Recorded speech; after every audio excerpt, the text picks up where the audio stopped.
The Melagar police apprehended the prime accused Pinto Ranjan Ghosh on Monday for the alleged sexual assault of a minor girl over a period of 2 years. Following his arrest, the police produced the accused before the district court later that day. According to reports, an FIR under the POCSO Act was registered at the Melagar police station regarding the alleged sexual assault of a minor girl over a period of 2 years. Following the registration of the case, the police initiated a thorough investigation and launched a manhunt for the suspect.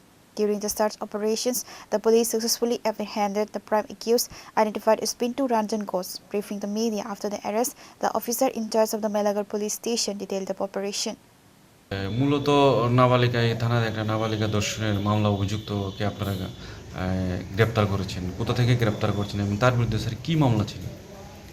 আজকে আমাদের কাছে আমাদের বিভিন্ন source মারফত আমাদের যে খবর আসে সেই খবরের ভিত্তিতে আমরা মেলাঘর পিএস কেস নাম্বার 33/2026 একটা পক্সো কেস হয়।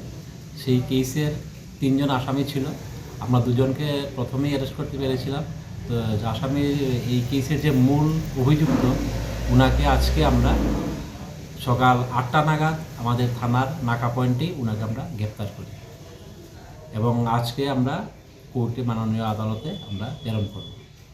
The arrested accused was produced before the court today and stringent legal action will be initiated against him. Pure Report, Chinikhara.